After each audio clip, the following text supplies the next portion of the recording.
what has come about from the Los Angeles Clippers organization and its owner. He is just in a swarm of controversy right now as TMZ pretty much about a day ago have acquired some type of audio recording of a female that is talking to a older male, and you're led to the impression that this is a woman that Mr. Sterling had dated at one point. You hear this conversation between the two that takes a turn for the worse as he's a bit offended that his girlfriend had took a picture with NBA Hall of Famer Magic Johnson and posted it on Instagram. And his whole thing is, do you really have to post that? Do you really have to boost it? Do you have to promote that? You know, it's bad enough that XYZ, but did you have to do that? I don't want you being anywhere near them. You know, have some common decency.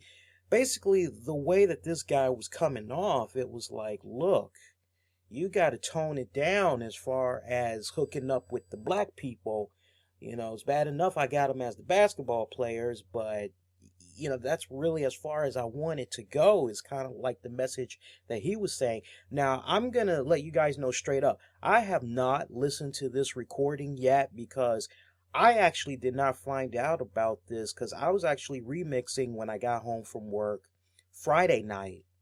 And I was checking out the basketball games, and I didn't hear anything about this. This pretty much had went down like while we were sleeping, because I definitely remember watching the games last night, and you know, because I was watching the Wizards game, and I didn't hear anything about this. So this must have went down in the wee hours of the night, because for a lot of people, they woke up this morning, it's on their Twitter, it's on their Facebook, it's in the newspapers, whether you get it print or online.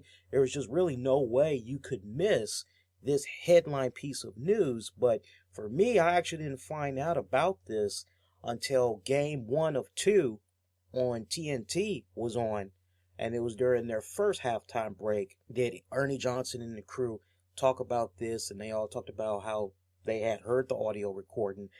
I've yet to hear the audio recording. Tammy, I know you've yet to hear the audio recording.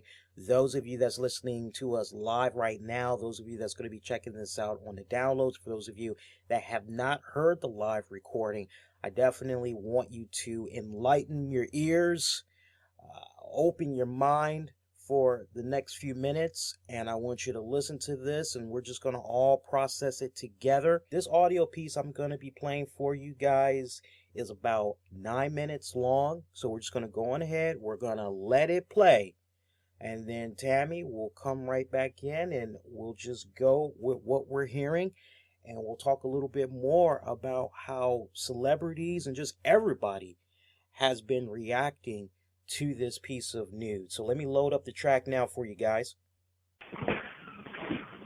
Honey, I'm sorry. I'm sorry too. I wish I can change the color of my skin. That isn't the issue. You missed the issue. What's the issue? The issue is we don't have to broadcast it. I'm not broadcasting anything. I don't do anything wrong.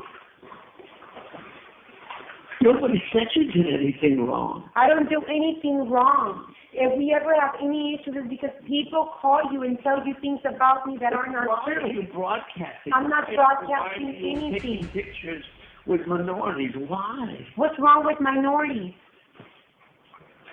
What's wrong with black people? Nothing. What's wrong with It's Hispanics? like talking to an enemy. There's nothing wrong with minorities. They're fabulous. Fabulous.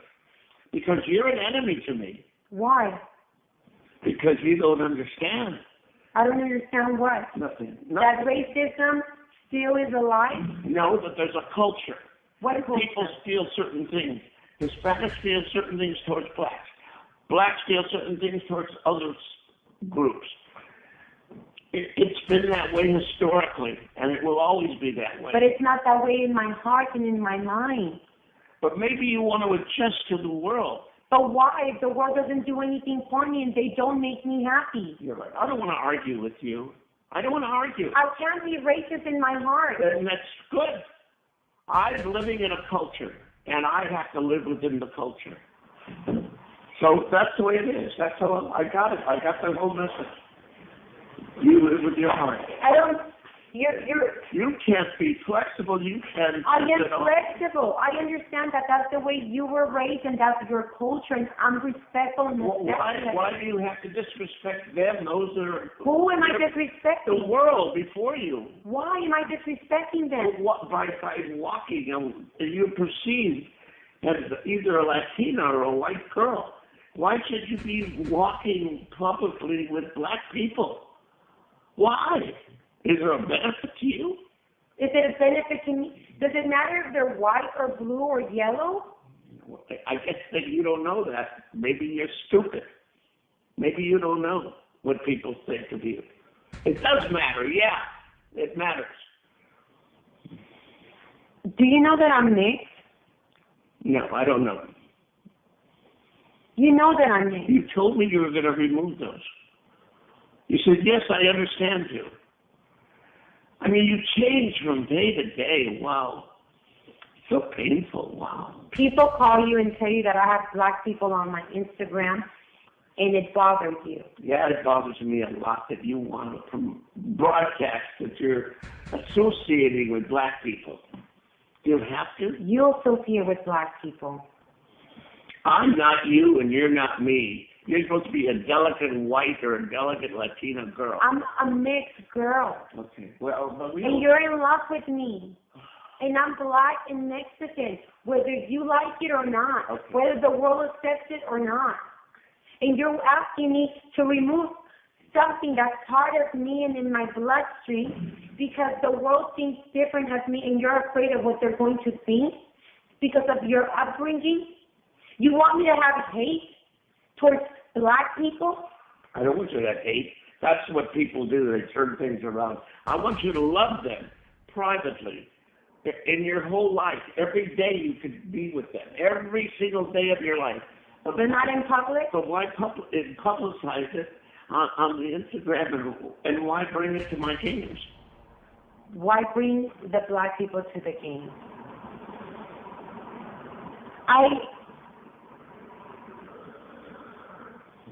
I really don't want to discuss anymore. It's over. I don't want to talk about it. I'm sorry that you feel that way. I feel that way so strongly, and it may cause our relationship to just break apart. And if it does, it does. It's better to break apart now than to break apart later. I'm sorry that you still have people around you that are full of racism and hate in their hearts. I'm sorry that you're still racist in your heart. I'm sorry that you live in a world that's still... How about your whole life? Every day, you could do whatever you want. You could sleep with them, you could bring them in, you could do whatever you want. The little I ask you is not to promote it on that and not to bring them to my games. I don't bring anyone to the game. Okay, then. There's nothing to argue about. I know. Okay, we got a big problem here. I really don't feel like going anywhere. I don't feel like going to Europe. I don't feel like just going to the whole thing. We gotta pay.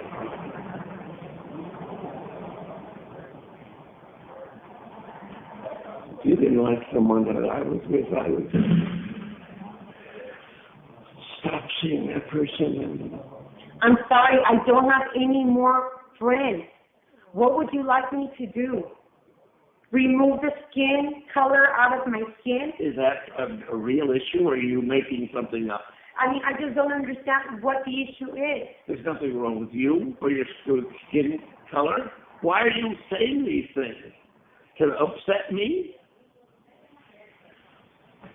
Okay.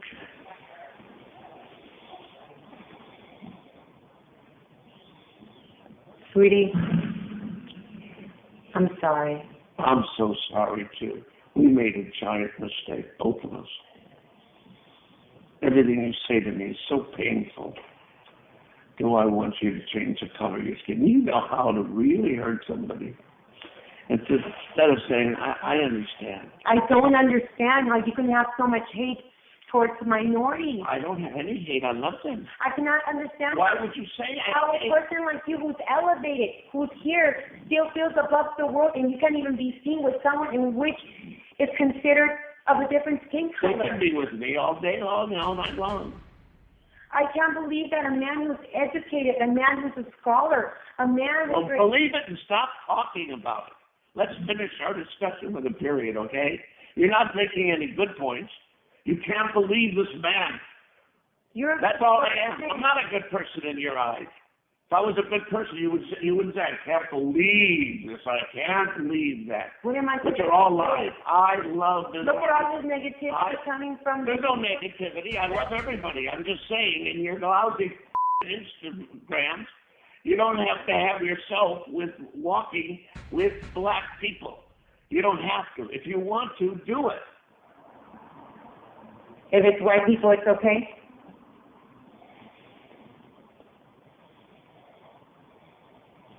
If it was Larry Bird, would it have made a difference? You're just a big fighter. I could see who would want to live with a woman like you. Who would want to live with a woman? All you ever wanted to do was fight. You're a born fighter.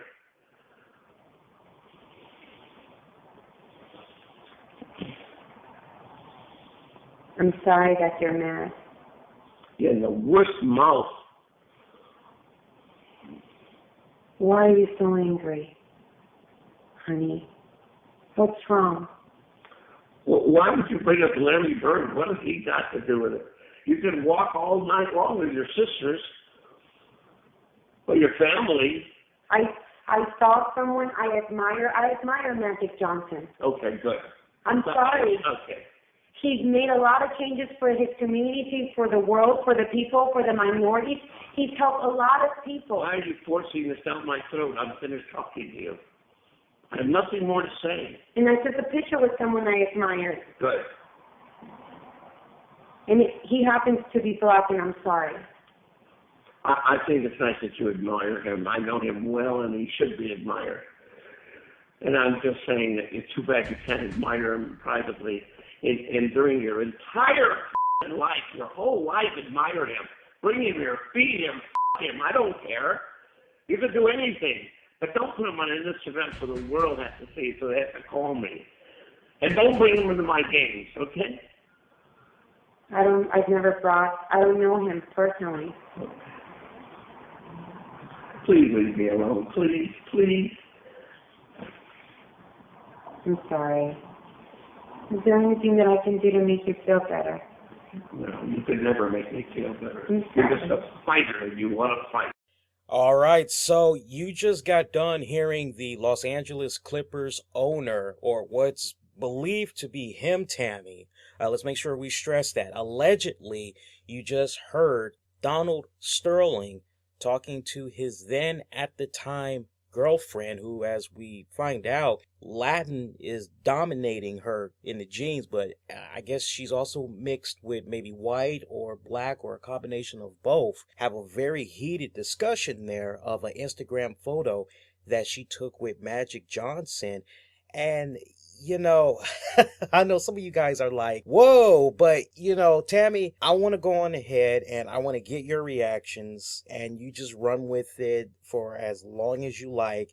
And folks, we're going to be able to present to you a very unique outlook on this, because I'm going to reveal something that I've never revealed here on the show before. Well, actually, I think we did reveal it when we had our 100th episode. There was like a graphic that we put up and everything, but a lot of people probably forgot about it.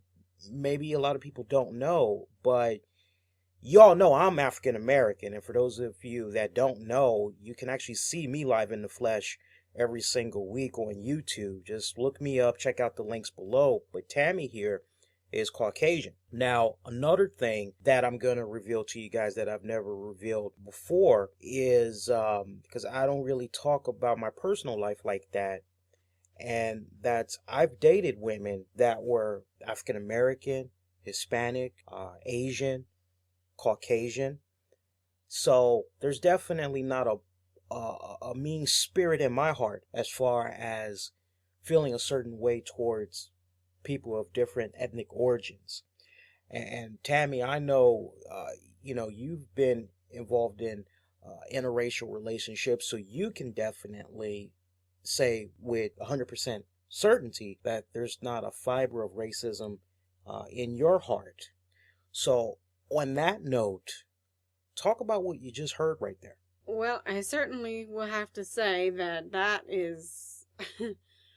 I'm not even sure what to make of it. I'm still actually processing it at the moment.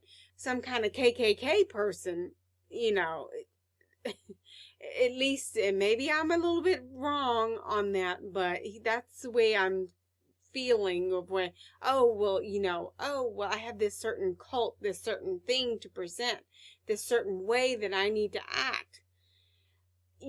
But all day long you can go ahead and you can, behind closed doors, I mean, you can, take a picture or do whatever you want, but as far as putting it out for the world to see, I'm definitely not for that.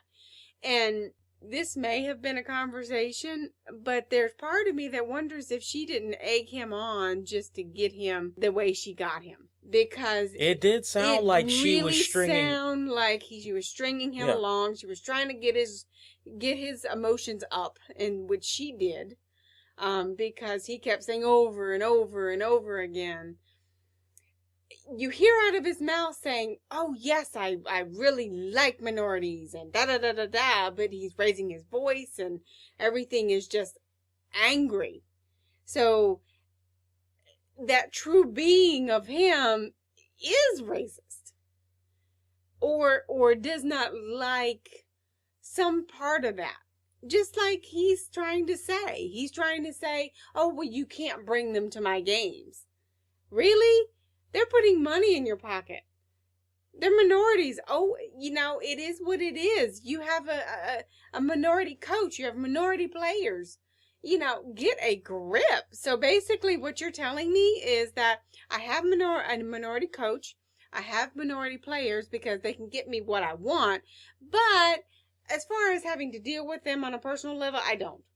That's what I'm hearing too. That's exactly what I'm hearing. It's like, okay, yeah, let them come work for me. They can mow my lawn. They can play on my basketball court. They can sell beer. They can sell food. They can use my bathrooms. They can do whatever.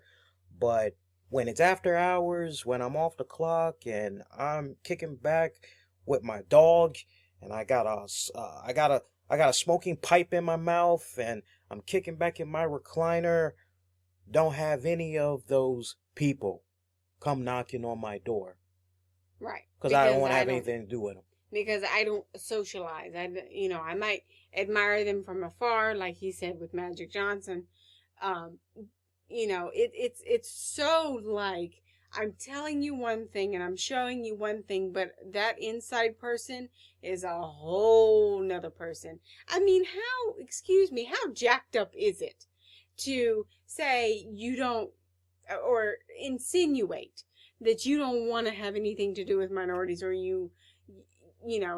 from afar, but yet you're dating a girlfriend of yours who's mixed. At the time, girlfriend, we need to stress that. No, but what I'm saying, it doesn't change. Yeah. At the time, this was your girlfriend, but yet you don't want her to bring her people to the games, and you're dating her. When you look under the dictionary, under hypocrite, that's absolutely him. See, this is the thing that I also find kind of interesting. He's got all this talk about racism and all that in his voice. He's not a white man. He's Jewish. And there has been... Well, a lot of people that are Jewish consider themselves white. But I bring up Jewish for a reason. I mean, when you think about the Jews, and I hope I have my history correct here, because history wasn't really my strong point in school. Jewish people, Holocaust, Schindler's List, right? Right. Okay, I'm just making sure. Yeah. Okay, so most Jewish people, they went through such fucked up shit back in the days. Mm-hmm. Their families were being destroyed right before their very eyes. Mm-hmm. Okay, and they're like, why is this happening to us? Why is this happening to our people? It's because we're different. I don't understand. There's been that long history when you go back and you open up that big old book of racism.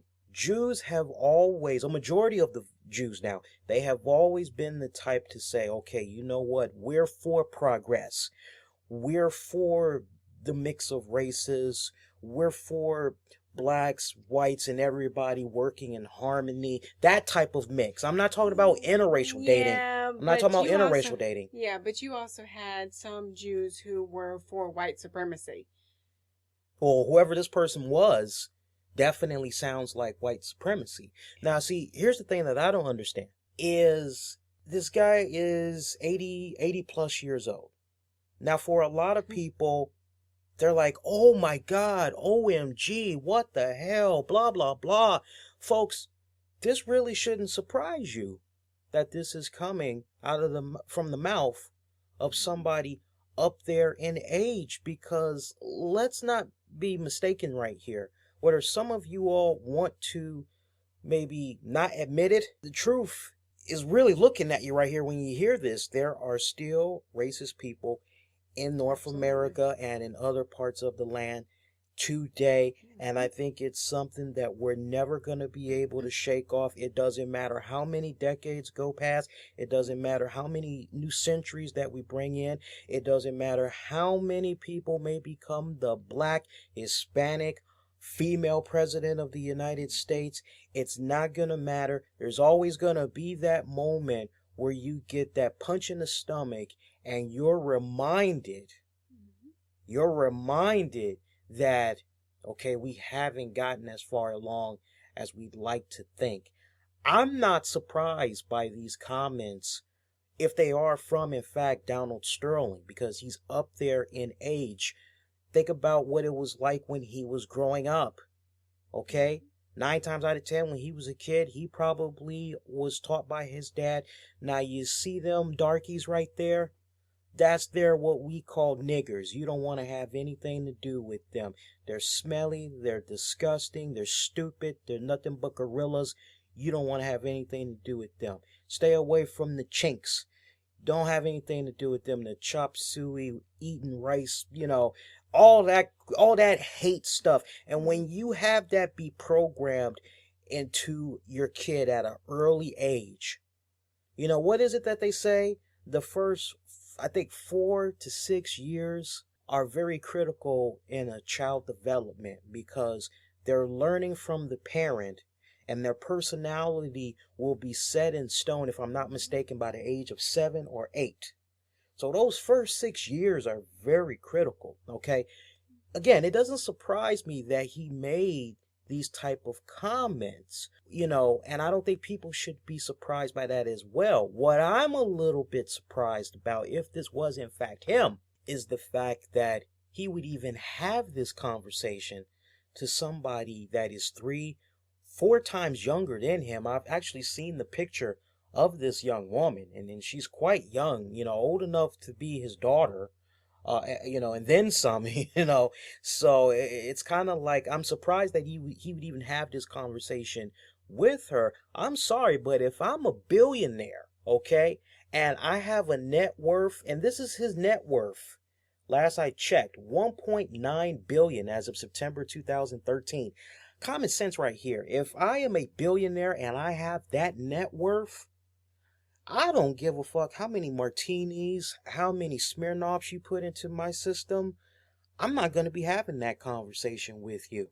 I'm not. I don't care if it's behind closed doors. I don't care if we're in a bathroom. You could tell me it's soundproof. You check for bugs.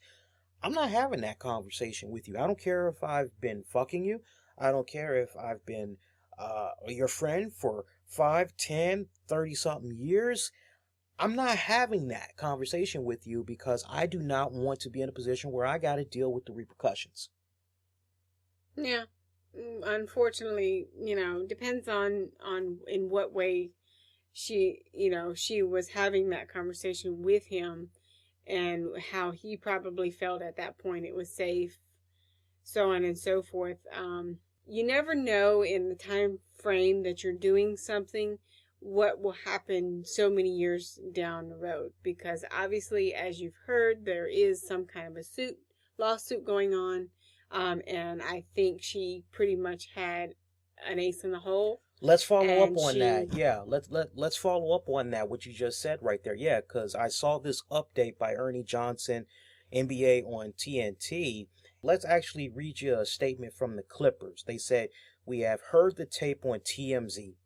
We do not know if it's legitimate or has been altered. We do know that the woman on the tape, who we believed released it to TMZ, is the defendant in a lawsuit brought by the Sterling family alleging she embezzled more than $1.8 million, who told Mr. Sterling that she would, and quote right here, get even. Now, the NBA Commissioner Adam Silver, he was set to make a press conference, or he was set to appear at a press conference at 8:30 p.m. Eastern. When we were getting ready to go on the air, it didn't come about. There was a delay. I'm not really going to be tripping over what he said because 9 times out of 10, this just happened. It's going to take them a couple of days to filter through everything, try to figure out, okay, is this in fact Donald Sterling's voice on the recording? And then they're going to have to go from there. But the way things are looking right now, this is basically to be continued. Now, I know there are probably some of you guys that are just baffled at what you just heard. You're probably saying, was it him? Was it in fact him? Well, here's an interview of Sterling from last year, and this piece is just over a minute long, okay? If you got that voice from what you just heard from that 9-minute piece still locked in your brain, that's good. Remember that. Compare it to what I'm about to play for you. Now, I should tell you guys straight up that this recording that I just pulled the audio version of it. There is a video version of this interview on YouTube, okay? So I haven't altered this in any type of way. I just basically saw this video on YouTube, most recent. I pulled the audio version of it. You make the determination. Tammy, let's kick back. Let's listen. Let's compare notes here. Here we go. Well, I'm proud and happy to be successful. We've won some very good games. This is a very challenging business. But I'm happy you're here from Turkey. I spent some time in Istanbul. I love the country. It's beautiful. I love the Turkish people. But everybody loves Turkey, and everybody loves the Turkish people, right? Yes, you may consider to sign one day. Yeah. Turkish player, Clippers. Oh, I wish I could find a good Turkish player. Do you know any 7 feet Turkish players walking around in Turkey? Okay, so I don't know about you, but I'm almost a little bit on the fence. I'll tell you what, before we chime in, let's just play 1 minute of the previous piece and then immediate play the minute of the piece that we just heard. That way we all can kind of maybe get an overall very good feeling about this. So let's play just 1 minute of the TMZ piece. And again, we'll play 1 minute of the interview that he conducted in 2013. Nobody said you did anything wrong. I don't do anything wrong. If we ever have any issues, it's because people call you and tell you things about me that are not Why are true. you broadcasting? I'm not broadcasting Why are you anything. taking pictures with minorities? Why? What's wrong with minorities? What's wrong with black people? Nothing. What's wrong with It's like Hispanics? talking to an enemy. There's nothing wrong with minorities. They're fabulous. Fabulous. Because you're an enemy to me. Why? Because you don't understand. I don't understand what. Nothing. That racism still is alive? No, that there's a culture. What People culture? steal certain things. Hispanics steal certain things towards blacks. Blacks steal certain things towards other groups. It's been that way historically, and it will always be that way. But it's not that way in my heart and in my mind. But maybe you want to adjust to the world. But why? If the world doesn't do anything for me and they don't make me happy. You're right. I don't want to argue with you. Well, I'm proud and happy to be successful. We've won some very good games. This is a very challenging business. But I'm happy you're here from Turkey. I spent some time in Istanbul. I love the country. It's beautiful. I love the Turkish people. But everybody loves Turkey, and everybody loves the Turkish people, right? Yes, you may consider to sign one day. Yeah. Turkish player, Clippers. Oh, I wish I could find a good Turkish player. Do you know any 7 feet Turkish players walking around in Turkey? You know, I gotta question the authenticity of this TMZ recording compared to the interview that we just heard. The other voice from the TMZ piece, it sounds very low. It's very raspy. It's kind of like you could say maybe it could be him if he was sick or something to that effect, but you're really not that sure. It's too close to call. I don't really think that was him. I'm very much on the fence. I don't honestly either believe that was him. Unless honestly, what I believe, it sounds like she hired somebody to do like I said in the beginning, it sounds like it was a pre-recorded interview. Like she was trying to get something. I don't think it's him. I really don't. Now, look, let's rewind it back a little bit. In August 2006, the U.S. Department of Justice, they actually had sued Sterling for housing discrimination and using race as a factor in filling some of his apartment buildings. The suit charged that Sterling refused to rent to non-Koreans in the Koreatown neighborhood and to African Americans in Beverly Hills. The suit alleges Sterling once said he did not like to rent to Hispanics because they smoke, drink, and just hang around the building, and that black tenants smell and attract vermin.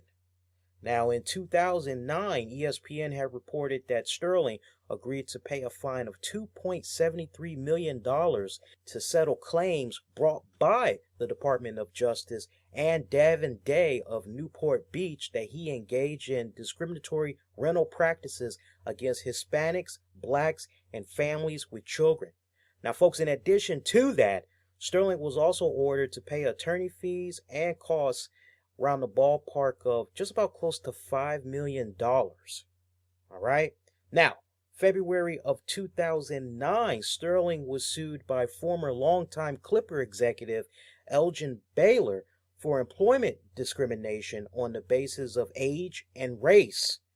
The lawsuit alleges Sterling told Baylor that he wanted to fill his team with, get this, poor black boys from the South and a white head coach. The suit alleges that during negotiations for Danny Manning, Sterling said, direct quote, "I'm offering a lot of money for a poor black kid."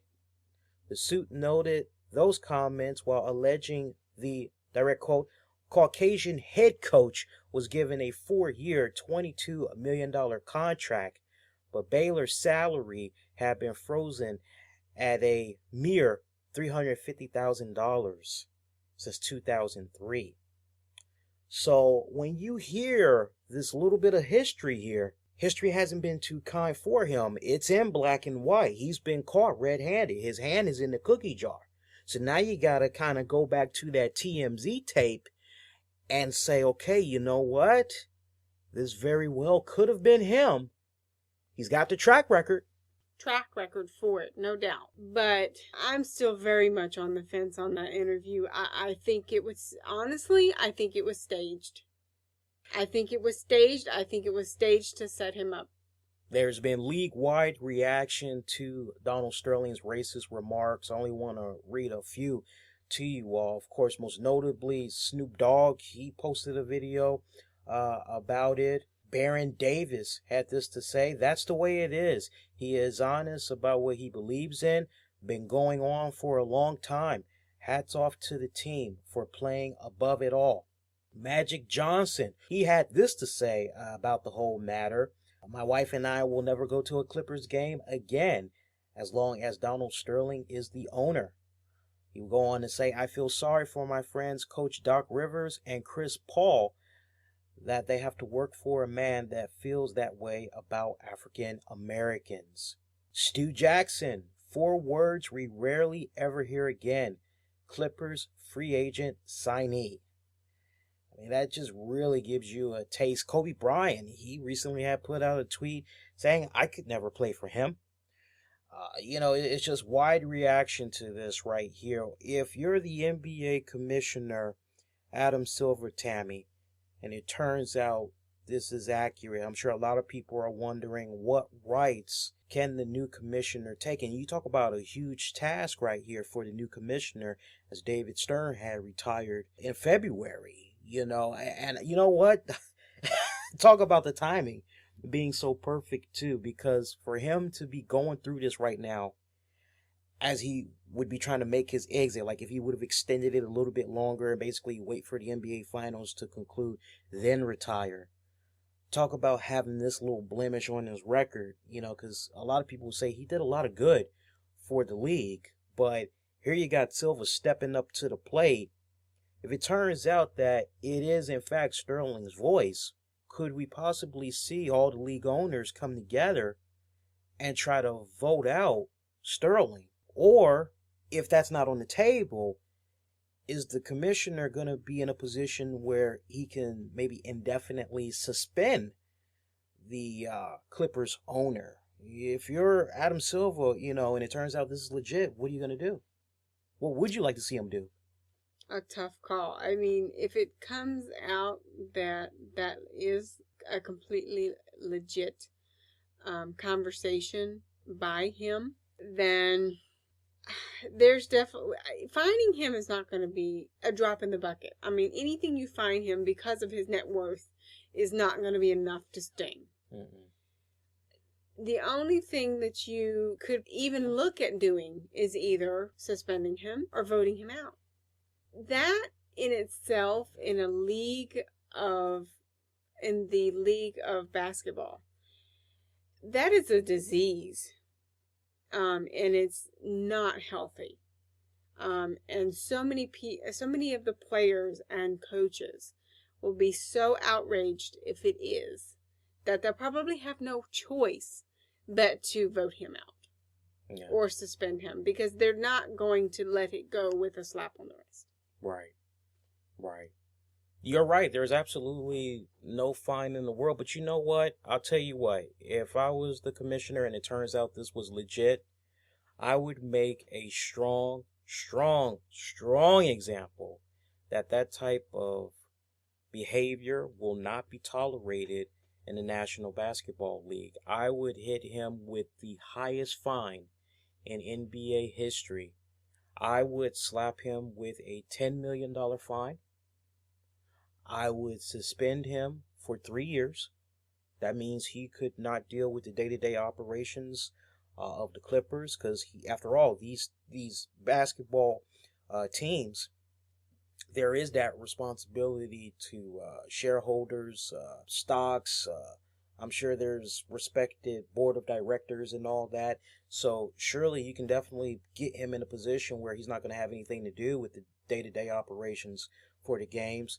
Ban him from the arena, because quite honestly, the fans are going to be looking for him and they're probably going to try to, get physical with him. So I say keep the cool, ban him from being able to attend the games for 3 years. I think that sends a strong message that if you get caught red-handed saying derogatory and racist remarks, whether it's directed towards other basketball players or just in general, it goes back to that old saying that I was telling you about with regards to the wrestlers. It goes as well as celebrities. Just because you're off the clock, don't think you can get very relaxed and you can get very comfortable and you can just go all carefree and that nothing's going to happen to you. You're always on the clock. When you're in the spotlight, like he is, you're never off the clock. And there's always somebody who either has something or a conversation that you said, something that you said that can at one point or another be used against you, even though that may not even have been the context you said it in. But you have to be very careful when you're in a position like him. The other thing that I'm going to say is, if that is him, just like you just said, you have stockholders, you have shareholders, and higher ups. They're going to start backing away. Yeah, as they should. Mm-hmm. I mean, this will definitely be a huge domino effect. When we tune into our favorite sports, we don't care about who's gay, We don't care about who's black, who's white, what type of crimes they may have committed. When it's, so long as it isn't really that extreme, like whether you murdered somebody, you raped somebody, it really depends, but we really don't care about the criminal history background when we tune in to watch our favorite sports, is what I'm saying. At the end of the day, it's all about being entertained. And this is a huge black eye for the National Basketball Association right now because, you and me, we both have been able to check out some of the games here and there, especially with the Wizards and everything. And this has been a really good year for the playoffs. I mean, this is the first round, and to have this just basically overshadow the remainder of the season. Yeah. I mean, unfortunately, it doesn't matter who's going to win the NBA playoffs. This is going to be the big thing about this NBA season. It's going to overshadow who wins the NBA finals, unfortunately. And it really, really sucks. It's very unfortunate, but at the same time, I can't help but go back to what I said earlier. It always keeps you reminded of, okay, no matter what, no matter how far we advanced, I mean, we got a black president now. But you know what? It still don't mean shit because we still got those people that are out there that are making those racist comments. We still got the KKK running around, not as strong as they used to be, but they still They do have little gatherings, yes. Right. They're still in existence. They still hold their meetings. They're still doing those hate teachings. I remember when I was a kid growing up in the 80s, the way my parents had raised me, my dad was different from my mom. The way my dad would operate, he would always try to tell me, hey, hang out with your own people.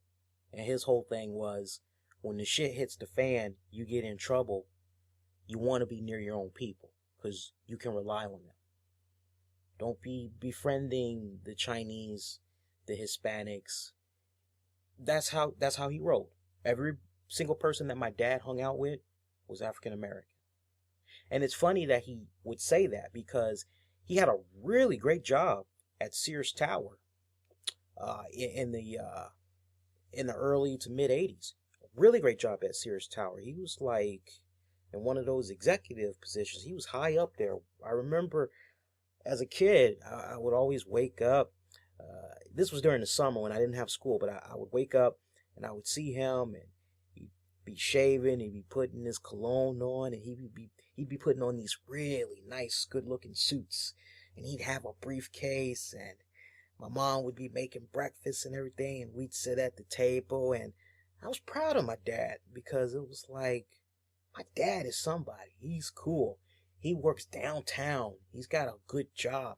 There was one day that he actually had took me to his job, and I got to see everything that he did.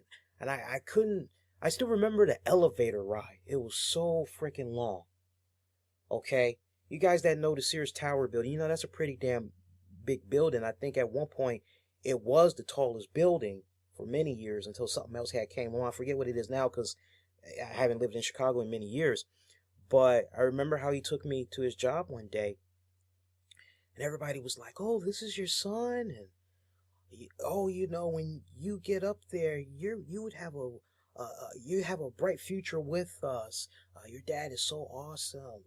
You should be proud of him. And everybody was having great high praise for him and everything. I'm getting to the point.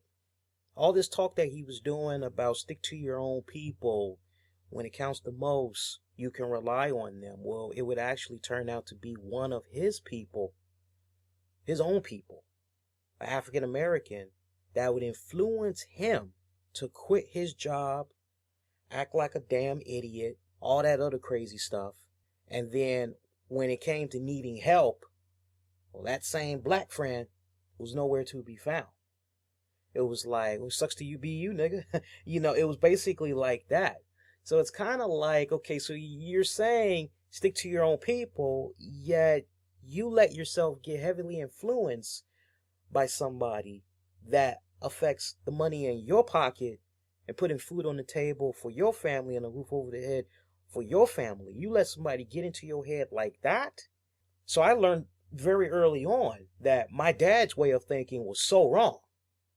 Whereas my mom, it was, it was basically race don't matter. It's all about what's inside that counts. It's all about character. And I learned that at a very, very young age. I mean, hell, one of the first girls I ever kissed as a kid was Chinese. And I was like 7. And then 8 years old, I kissed a white girl and I liked it. All the different flavors. I was like James Bond back in the day, But, for me growing up, I was always taught that it's all about character. Don't be concerned about race. It's all about fucking character. And as I got older, I experienced firsthand, oh my God, racism, it still exists. What the fuck is going on here? I used to be a cashier at Costco several years back. And I'll never forget this. I think I've said this story before, but I don't think I've ever said it on air here. I remember there was this one time where I was working at Costco and I was a cashier. And for anybody that has had the opportunity to work at Costco, you know how much of a grueling position being a cashier is up there, because there is no plastic bags. I don't know how it is now because so many years have gone by, but back then, there is no paper or plastic, ma'am, or did you bring your own paper or plastic? You basically bring a U-lift and you load up all your bulk items and shit, and the person that's ringing you up has to pick up all that heavy shit, scan it, and then put it back on that U-boat. And so, if you're young, your back is going to be going out on you pretty early, because you got to constantly keep telling yourself, get your back brace, make sure you're bending with your knees, because to be young and have a screwed up back and you're doing that type of stuff. But wait, folks, it gets better. On top of doing that, every 10, 15 minutes, you got your manager or supervisor saying to you, go outside and help a person load a 72-inch screen TV or load a sofa. And it would be so messed up, man. I mean, but I'm getting sidetracked. I remember one time I was ringing up a customer, and I remember they had on their U-boat a build-it-yourself swimming pool set. It was pretty big. It was a lot of pieces. I remember. It was about at least 12 pieces. And I remember it was a white dad with his son. And the son says to his father, Dad, who's that? And the dad goes, oh, that's a gorilla, son. Just like the picture on the box there. That's a gorilla. And I couldn't believe, the little boy had to been at least maybe 5, 6 years old. And when I heard that, I immediately stopped what I was doing. I stopped ringing him up. I went up to one of the supervisors. I told them what happened, and I said, I refuse to finish that transaction. That guy called me a derogatory comment. To ask me to do that, you're basically telling me I need to cough up my man card. I'm a man with pride, and great dignity. Is like, there's no way in hell I'm going to go back. You can fire me. You can send me home. I don't care. I'm not ringing him up.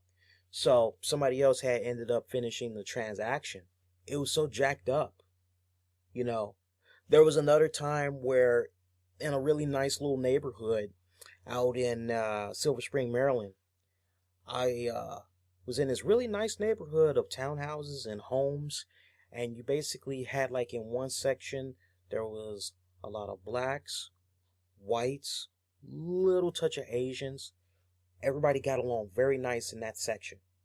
You went a little bit further down the street and you had homes that were kind of taken up by Hispanics, whites, predominantly the whites, but you had a nice little mix of Hispanics in there. And I'll never forget this. I was on my way to work. I saw this beautiful, had to been at least 4 or 5-year-old Hispanic girl playing jump rope. And she was smiling. I looked at her. I said, hey there, little girl. How you doing? And I would see this little girl every day on my way to work. She would never say anything to me, but this one particular day, I greeted her. I walked past her in the house, and she says real loud, "Bye, nigger." And I'm like, and I grabbed her arm, and, I said, take me to your parents right now. Take me to your parents right now. And she took me to whoever it was that was there, the adult at the time. And I let that adult have it. I didn't curse them out, but I let them have it. I said, what the heck are you teaching this kid? Don't you know that if you have your kid sitting up saying things like that the wrong person could take that the wrong way? Heaven forbid it turns out it's somebody that's mentally unstable and they happen to be packing heat, and next thing you know, they pop her and they barge in here and pop every single one of y'all that's in here. Teach them right. Don't have them say stuff like that. Those examples, it's a cruel reminder of no matter how much time passes, no matter how far along we think we're coming as a society, it's little things like that and little things like what's been making the headlines with this Clippers thing that always kind of brings you right back to ground zero and lets you know that we're never going to be done with this. No. I mean, there's always going to be racism in some form or another. There's not ever going to be a time where we're going to be rid of it. I mean, nothing, and, regardless of your feelings on Obama, there was nothing more prevalent that racism still exists as his first term and even second term presidency, his election process. Just from the derogatory comments to just everything that you would even see on mainstream news, or on social media or what have you. It's very sad. It's very sad as a society that we can still, or that not we can still, we still have that in some shape or form of another. Because honestly, we're all here trying to do our own thing, trying to make our own way, and there's really no place for it. But just as you said with that little girl, nobody is born with that hatred. They're taught that hatred by either their parents, by their aunties, uncles, whatever, because they were taught. It's a vicious cycle, honestly, but they're all taught. And either the only way that is ever changed is if someone is actually befriended someone who is of a different race or whatever, and then goes on and then is taught a different way, or finds out in their own way that that's not the case. And I would like to think that we as African Americans, we've come along very, very well, because I remember as a kid growing up in the 80s, it was like you're either a basketball player or you're a rapper. There was a time there in the 80s where it really kind of came off like that. But then, lo and behold, we had Michael Jordan. And you talk about what a great entrepreneur that he's been. Mm-hmm. Same thing with Magic Johnson. Yep. It's like it's not always about playing ball or rapping and everything. There's other outlets that you can do. And both of those guys in their own right, they've done tremendous work for several communities, especially as far as bringing in jobs. I know out here in the Maryland area, Magic Johnson, he recently had opened up a Magic Johnson theater. Mm-hmm. Actually, it's a whole complex. Yeah. And when I was growing up and I was first exposed to the NBA, I was told the history of it and how far along it had came along. And, because at one point it was like an all-white league. But leave it to the Harlem Globetrotters. I hope I'm pronouncing that name right. Globetrotters. Thank you. Say that again. Harlem? The Harlem Globetrotters. Thank you. They really had set the barrier. They really had tore down all those racist barriers, all those doors, to basically say to the NBA, it's okay to hire blacks as basketball players. And if you guys don't believe what I'm saying, there's a documentary called Unsung Hollywood, and they actually did an episode on the Harlem Gold Trouble. There's a tongue twister right there. I apologize, but you guys know what the hell I'm talking about. Check it out. You can even watch it online at TV One. It's a great eye-opening experience. It's a great documentary. You know what I'm saying? It's about 1 hour long. Won't take you that long. We're definitely going to continue to stay on top of this, though. We definitely want to get you guys' input. You can send us your comments on Twitter at the RCWR Show or Facebook at Infinity One Productions. I didn't know we were going to go in depth like this. I thought we were going to, at the very least, talk about this for like about 30 minutes. Hopefully, we didn't like bore the hell out of our listeners. And, you know, I think it's kind of rare that we get to talk about something that's so passionate for a lot of people. You know what I'm saying? And our whole thing is we got to keep it honest.